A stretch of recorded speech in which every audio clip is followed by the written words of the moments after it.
రాబోయే 2026వ సంవత్సరంలో జన్మ సంఖ్య 5, బర్త్ నెంబర్ 5 అంటే ఏ నెలలోనైనా సరే, జనవరి నుంచి డిసెంబర్ మధ్యన ఏ నెలలోనైనా సరే 5వ తేదీ, 14వ తేదీ, 23వ తేదీ ఈ తేదీలలో జన్మించిన వారికి 2026వ సంవత్సరంలో ఎలాంటి శుభాశుభతాలు కలగబోతున్నాయి, ఏ రంగంలో ప్రగతి ఉండబోతుంది, ఏ రంగంలో ఎలాంటి మనం కనుక నిర్ణయాలు తీసుకుంటే అద్భుతమైన ఫలితాలు చూడవచ్చు, రెమెడీస్ ఏమిటి, ఇవన్నీ కూడా చూద్దామండి.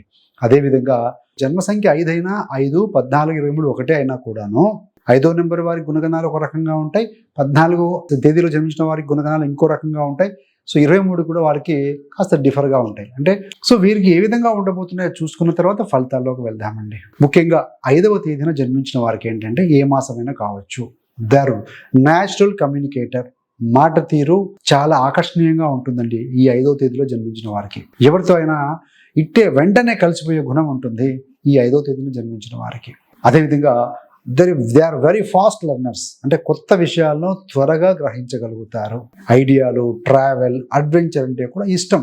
ఎందుకు అంటే బుధుడు కమ్యూనికేషన్ కారకుడు, పాదరసం లాంటి వాడు 5వ నెంబర్ అంటే కూడా. సో కాబట్టి తెలివితేటలు కలిగిన వారు బుధుడు అంటే బుద్ధికి కారకుడు. మరి నెగిటివ్ ఏమైనా ఉందా అంటే ఇంపల్సివ్ డెసిషన్స్ అని, ఎమోషన్స్లో వెంటనే నిర్ణయాలు తీసుకునే అలవాటు ఉంటుంది. కొంచెం ఫోకస్ కొంచెం తగ్గే అవకాశం ఉంటుంది. కాబట్టి కొంచెం వేగంగా తగ్గించి ఆలోచించి నిర్ణయం తీసుకోగలిగితే దే ఆర్ ఎక్సలెంట్ అని చెప్పవచ్చు అండి.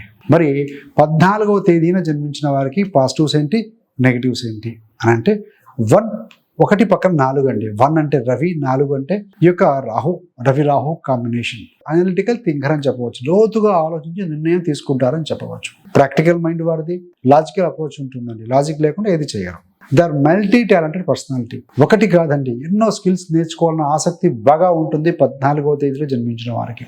వేగంగా విషయాలను కూడా అర్థం చేసుకునే కెపాసిటీ వారికి ఉంటుంది. ఫాస్ట్గా గ్రాస్ప్ చేస్తారు. సో మరి ఏదైనా నెగిటివ్స్ ఏమైనా ఉన్నాయంటే మైండ్ చేంజెస్ క్విక్లీ, అంటే ఒక ప్లాన్కి ఒక నిర్ణయానికి నిలకడ కొంచెం తక్కువ అని చెప్పాలండి. మధ్యలోనే కొత్త ఐడియాలకు వెళ్ళే స్వభావం ఉంటుంది. అందుకని మనం ఎప్పుడు చెప్తూ ఉంటాం, 1 task at a time, multiple task చేయకండి. ఎవరికైనా సరే జనరల్గా ఎక్కడ ఫోకస్ చేస్తే అక్కడ ఎనర్జీ ఫ్లో అవుతుంది, ఎక్కడ ఎనర్జీ ఫ్లో అవుతే అక్కడ ఫలితం వస్తుంది, సక్సెస్ వస్తుంది. కాబట్టి సో అలా ఉంటే 14 వరకు లైఫ్ బాగా సక్సెస్ అవ్వగలుగుతారు. మరి 25వ తేదీలో జన్మించిన వారికి ఏ విధంగా ఉంటుంది, వారి గుణగణాలు, పాజిటివ్స్ ఏంటి, నెగిటివ్స్ ఏంటి అన్నప్పుడు ముఖ్యంగా they are very creative and smart thinker. 2 అంటే చంద్రుడు, ఈ యొక్క 3 అంటే గురుడు.